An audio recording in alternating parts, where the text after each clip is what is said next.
Welcome to this lesson on cumulative frequency. Today, we are going to explore what running totals are, how to calculate them in a frequency table, and how to visualize them using a graph called an ogive. So, what exactly is cumulative frequency? Simply put, it is a running total of the frequencies. It tells us the number of data points that are less than or equal to a specific value. You can imagine it like a snowball rolling down a hill. As it rolls, it collects more and more snow, growing bigger with each turn. Let's break down the concept of a running total. Imagine you are playing a game with multiple rounds. After round 1, you have 10 points. After round 2, you earn 15 more, making your total 25.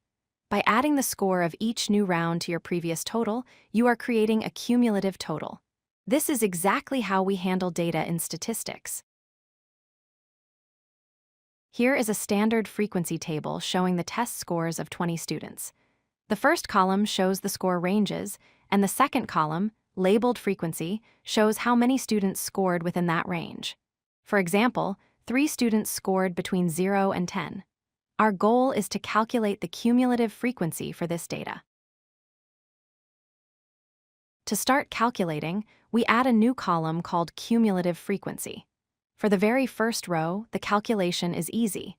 Since there are no previous values to add, the cumulative frequency is just the same as the frequency for that row. So, for the 0 to 10 range, the value remains 3. Now for the second row.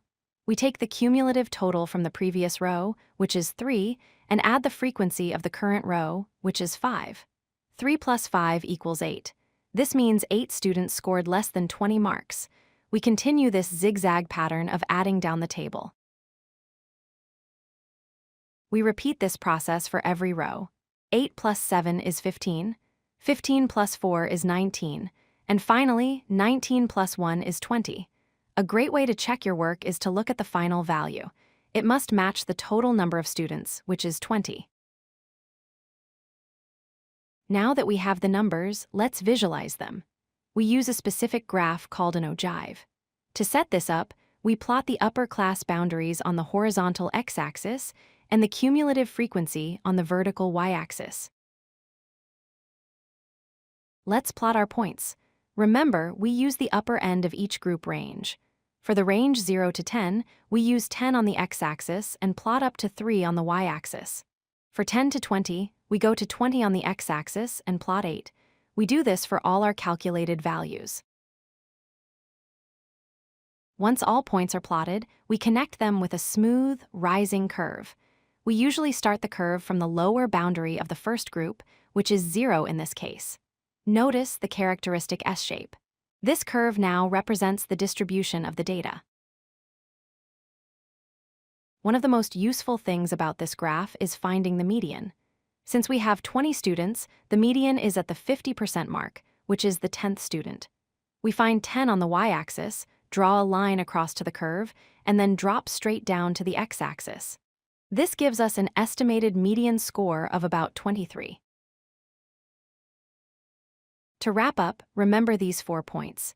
Cumulative frequency is just a running total. Always plot using the upper class boundaries. The resulting graph is called an ogive and usually has an S-shape. And finally, you can use this graph to easily estimate averages like the median and quartiles without complex formulas. If you like this video, hit that like button and don't forget to subscribe. Visit codelucky.com for more such useful content.